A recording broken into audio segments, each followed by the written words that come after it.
we have one of the strangest fight cards potentially in combat sports ever. Vitor Belfort fights Evander Holyfield, and it's also commentated by Donald Trump. This is going to be a very strange night over at Triller. Co-main event also features Tito Ortiz versus Anderson Silva at a 195-pound catchweight, and it's all boxing too. Three of the four fighters in the co-main events MMA fighters. And then you have Holyfield, one of the greatest boxers in the heavyweight division, cruiserweight champ as well, fought 10 years ago, and he's now 58. 58 years of age. This man's nearly 60. He's closer to being a senior citizen than he is to his fighting prime. This blows my mind that he got this fight. He's actually slightly edging the lines as the favorite. I mean, yes, can Holyfield box, especially in his prime?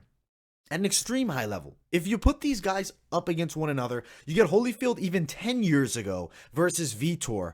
Holyfield crushes him, but that's not what we're getting. If you guys didn't watch the open workout, watch Holyfield. Listen to Holyfield's interview. He seems like he's aged. Obviously, you look at the way he's throwing his punches, there seems to be like a slight hesitation, seems a bit awkward on the mitts. I know some people have said, oh, maybe he's hiding things, and he's just, playing that off for the cameras. I don't know if I think so. Vitor on the other side, yeah, he hasn't looked amazing in mixed martial arts in recent bouts, but he's always in incredible shape. TRT Vitor is most definitely back. And he's 14 years younger. He's 44 to 58. That's a serious age gap here. The amount of aging that happens from 44 to 58 is substantial. Now, does Holyfield's body look amazing? He looks fantastic. He looks in incredible shape. He looks still almost as good as he did 10 years ago at 58, which is super impressive. I mean, he's a very well-physiqued, fit individual. But is he ready for this fight against Vitor Belfort? When you look at the matchup stylistically, Vitor is an explosive southpaw. Now, he's known for power in the hands, straight punch flurry. Back in the day, you think of the Vanderlei Silva fight that put Vanderlei down in under a minute. He now faces Holyfield in a boxing match. Let's remember, it is boxing. It isn't mixed martial arts. That's a serious factor for Vitor because if you look at him while he's just boxing, he's throwing punches that I personally don't like, ripping to the body with his head sitting in the center line. Easily going to be there to be countered by a more proficient boxer. Vitor is definitely a power puncher, but how will that translate into boxing?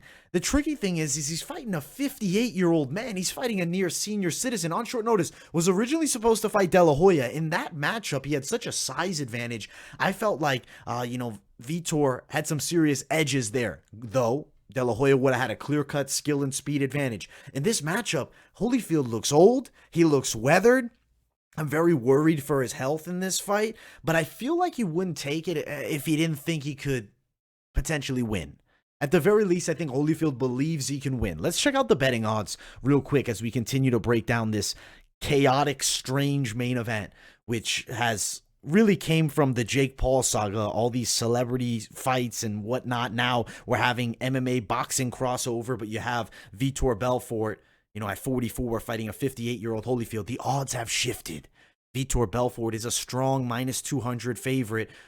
Evander Holyfield at the plus 160 dog. My best advice to all of you out there thinking about this fight: bet it very smartly and mildly. Think of this as a fun bet, not necessarily where you want to throw serious amounts of units down to expect substantial revenue back, because really we don't know what happens when they get in the ring. But what I have seen, stylistically, Holyfield's a better boxer, but how he looked on the mitts wasn't great. He didn't look awesome 10 years ago in his last pro boxing match against a pretty chubby opponent whose name's escaping me. I might as well bring up Evander Holyfield's box rec real quick. We can look at some of the past few. It was Brian Nielsen. Look at that. It came right up. I was just watching that fight. Brian Nielsen is a fat schlub. You can look at this matchup here. There's Nielsen, out of shape, fat. Granted, was a professional boxer. Yes, that's obviously a factor. But in this matchup here, Vitor Belfort does have a little bit of pro boxing experience, championship level MMA fighter. I believe youth is the advantage. Vitor Belfort should win. Now, I have a feeling we are potentially going to see this fight go late. Am I feeling crazy enough to say it might go the distance with Belfort slightly edging a decision? Maybe I am. I'm thinking that it's going to be hard for Vitor to knock Holyfield out. I feel like Holyfield will still be able to eat shots. He'll be able to clinch. Vitor's not going to look that great when they get into the boxing game. Let's look at odds that are sitting out there. I have Vitor winning the fight. Method of victory, it's hard to determine because this is chaotic. I mean, picking a winner. If Holyfield somehow looks amazing and goes out there, he could starch Vitor. He's clearly the better boxer, and that's a factor. But he's 58. He's 58 years old. He's old as dirt. Holyfield, plus 450 for a TKO. Belfort, TKO, minus 105. You know, if you're going to potentially bet this fight, does it go over 5.5? I think that's potential. Minus 120 for that. I feel like Holyfield's still going to be in shape to go the distance. I'm predicting that it's going 8. I don't know. I might be off on this one. I might be right on the money. Who knows when we see it? It's one of those fights. Yeah, we can break it down and talk about what we've seen in the past from these guys, but both are way past their prime. One significantly farther away than the other, and then one coming from mixed martial arts as a specified background. I'll pick Vitor, close decision, potentially even a draw. That's another thing. Draw. Can you bet the draw? What about this, guys? Is it going to be fake? Is it going to be a draw? We saw it with that Roy Jones-Mike Tyson one. Fight ends in a draw. Is that available? Not seeing the draw. Fight is a draw.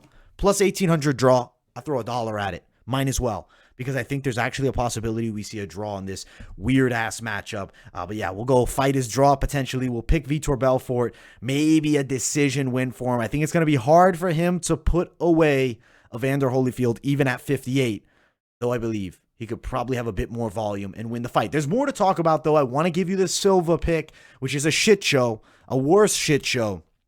Because Tito Ortiz couldn't box in MMA, and now he's going into professional boxing against Anderson Silva, who just recently beat former world champion Julio Cesar Chavez. This is an easy pick. This is not one that's going to take a ton to really think about. I think Anderson Silva wins. You're looking at a fight, I believe it was 8 2-minute rounds. Let me double check to give you guys a certain result. It says 8 2-minute rounds here. Could end up being 8-3, but doesn't matter. I think Anderson Silva leads the dance throughout. I think he lands better combination punches, controls, probably wins nearly every round. Clean sweep on the scorecards. I'm thinking Anderson Silva definitely wins a unanimous decision against Tito Ortiz. Tito is the naturally bigger guy. They're having him cut down to 195. Smart play there by Anderson. Both guys 46. Silva, clearly the better striker. I think he clearly outclasses him. Could also potentially see a TKO around the 5th round. So thinking we might see a clean sweep on the cards or just an accumulation of damage, Anderson Silva puts Tito out in that 5th round. But I'm leaning really more towards a very dominant decision. I don't know how Tito's going to look. It's another one of those weird ones. So if you're like, hey, I want to bet this fight, let's look what we can do. I'll try to give you something, but dangerous bet here. Silva's a huge minus 1,000 favorite. It's not even really worth looking at. Silva wins. KO TKO is minus 164. Silva wins by a decision, plus 187. Maybe a sprinkle play. Fight goes a distance, plus 150. I think we predicted both the winners correctly. But as far as how these fights are going to go, at the end of the day here, two strange crossover fights. Anderson Silva, at the very least, out of all the guys listed in these, two big fights on the card, the fights that they're really selling, he is, in my opinion, still the most competitive. I think Anderson Silva looked solid against Julio Cesar Chavez. I think he beats Tito. If somehow Vitor is able to win against Evander Holyfield, you know what fight I'm seeing. I'm seeing Anderson Silva versus Vitor Belfort. That would be a very intriguing boxing match. It'd be a rematch from their legendary fight some years ago, which the front kick slept Vitor. I'd be very interested to see them running back in straight boxing, both over the age of 40, 46 for Silva, 44 for Vitor. Who knows if that fight happens? There's steps that lead before that they have to pass. Silva wins against Tito. Shouldn't be much issue. I think Belfort beats an old Holyfield, and we're also going to get to see D. Trump give his commentary for the event. So it should be a pretty strange night of fights. Also fighting David Haye, Joe Fournier. Fournier's like a billionaire. David Haye and him are friends. Not really a serious bout there. Some, mid to lower level boxing. Andy Vesez, Jono Corral, Delanjua Logan, and Anthony Chavez. We're here to talk the big fights and the fights people are most looking forward to, which is the main and the co-main event. Overall, should be a fun card. Guys, you have to smash that like button, subscribe to the channel too, turn on those post notifications. Don't miss a video. Much love to all my people who tune in. Smash the like button. Have a great night, everybody. See you all in the next video.